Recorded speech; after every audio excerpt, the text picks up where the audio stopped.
Hello, and welcome back to the studio. I'm Dr. Wiggo, and today we're going to talk about reclaiming Nest thermostats, Generation 1 and Generation 2, that Google abandoned. Wait, isn't that evil? We'll talk about that. I'll warn you right up front, it's going to be a cliffhanger because I wasn't able to get it done in time. I'm going to be having oral surgery in the morning, and I don't think I'm going to be able to talk enough to put more onto the video, and I need to, for reasons you will see shortly. But there's still some good information in here. I'm going to start off with the backstory about how Google abandoned Nest, the bastards. And then I'll talk about how Google went evil, which they did. And then I'll talk about NoLongerEvil, which is really the subject of the video. And it's an interesting story. Then I'll talk about trying to self-host, and that didn't go well. And then things go further downhill, and then I'll wind up the video. So you're going to have to come back next week to see if I got this working. If you're watching this video, you may own a Nest Learning thermostat. They were very popular. It was created by Tony Fadell, who was the father of the iPod and did a lot of other stuff at Apple before he went off and started Nest. The first generation came out in 2011, and I got one in 2011. The second generation came out in 2012. I got my second gens in 2014 when I moved into this house. But here's where it gets a little ugly. Google ended support for the first few generations of Nest thermostats on October 2025. So I lost the ability to control it from an app in my phone. So I have these expensive thermostats that I actually have to walk to adjust, and one of them's upstairs, the one for this room. But wait, it gets worse, because Google still collects data from all these existing thermostats. So my thermostats in my house that Google will not support, they still upload data to Google, and Google is mining my data about how I use my thermostats, even though they will not support my thermostats. Well, isn't that evil? Well, I think it is. In their 2004 IPO, Google actually used the motto, "Don't be evil," and the phrase was in their code of conduct. But in the 2015 restructuring, where Google became a subsidiary of Alphabet, Alphabet changed it to "Do the right thing." Google kept "Don't be evil" in their code of conduct until 2018, and then they dropped it. So in my opinion, Google went full evil and just dropped support on these devices, which they could easily support with their servers that are running now for their later thermostats. But a security researcher and developer named Cody Kosiemba, sorry Cody if I'm butchering your last name, he created NoLongerEvil.com, which is an open source replacement for the Google server functions. Basically, NoLongerEvil replaces Google servers with their own servers. Or you can self-host using Home Assistant. And part of this video will be devoted to how badly that went for me.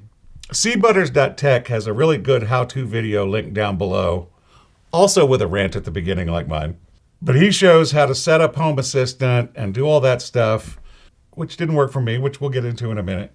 When I first started looking at this a few weeks ago, I said, well, I think I'd rather self-host, because if I'm just replacing Google servers with NoLongerEvil servers, I'm kind of in the same boat if anything ever happens to NoLongerEvil, if their servers go down, or I'm just counting on someone else not to be evil rather than Google, which is much more likely. But if you remember some time ago, I installed a Ugreen NAS. I will link those videos down below. And the Ugreen NAS has a Home Assistant app.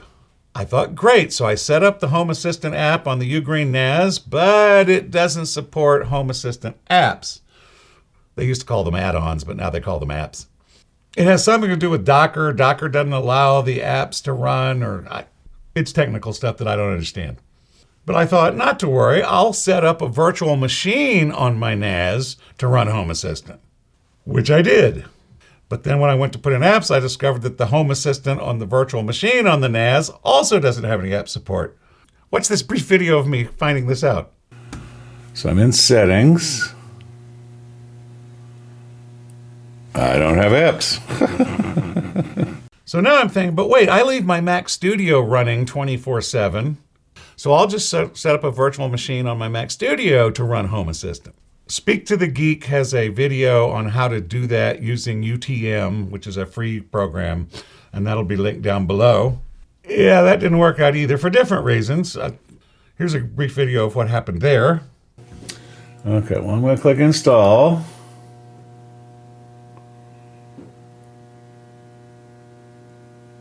Unknown error occurred. I've now exhausted my self-hosting options. So I said, well, I'll just set it up using the NoLongerEvil server. And if you go to their site, in fact, here's a little video of me starting the process. On their site, it says this is the easiest way to do it rather than going through all the Home Assistant stuff. Well, here, watch this, and then I'll come back and talk to you some more. So having determined I won't be able to self-host, I'm going to use the hosted service. And right now on the screen, I'm looking at the overview. It says I can do this in 30 minutes.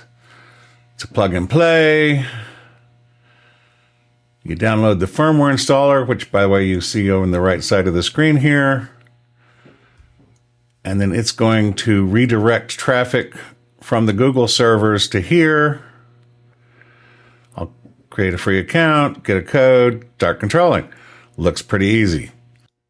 So get started. Detected will prompt ready. Okay. I have a Gen 2. Continue. Okay, now this is the tricky part because the thermostat is down the hall a ways.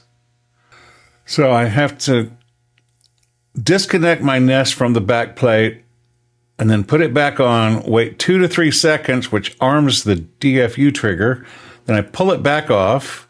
Then I have to run in here and plug it in using this micro USB cable. I didn't do it fast enough. It's gonna make me try again. So everything went fine until I wanted to flash the actual thermostats. I had micro USB cables. In fact, I had 2 different ones. I don't know what the problem was. I think maybe they weren't data cables. Maybe they were just charging cables. So I spent the last several hours of today going to Best Buy and Home Depot and a whole lot of stores trying to find a USB-C to micro USB cable. Best Buy said they were in stock, but they couldn't find them anywhere. So I was out of luck. So I have to order a cable. But again, because of my oral surgery tomorrow, even if it came overnight by Amazon, I'm not going to be able to film the rest of the video. So you're going to have to come back next week to see if I can actually pull this off. I hope it works.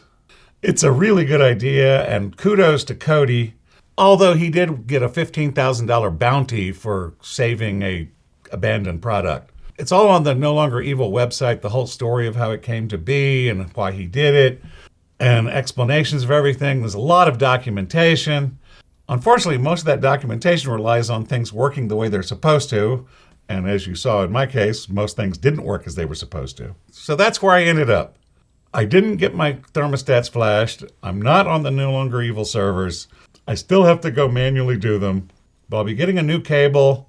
I think there also may be a time limit between when you take the thermostat off the wall and plug the cable in. And my thermostat is a long way from the Mac Studio, and I think it might have timed out while I was doing that. So for next week's video, I'll be doing all this on the MacBook Pro right next to the thermostat. So that was a very unsatisfying video for you. Well, guess what? Even more so for me. It was too late for me to do another video for this week, so I had to go with this, but it's not done, so I have to. It's a hard life being a YouTuber. Those videos I showed, one was from Sunday, one was from Tuesday. I've been working on this all week, and I'm no closer to having it work, but I think with the new cable, I'll be okay. So come back next week, and I'll do a really quick recap to catch everybody up, and then hopefully get the thing going. So that's it for today. Thanks for stopping by. See you next time.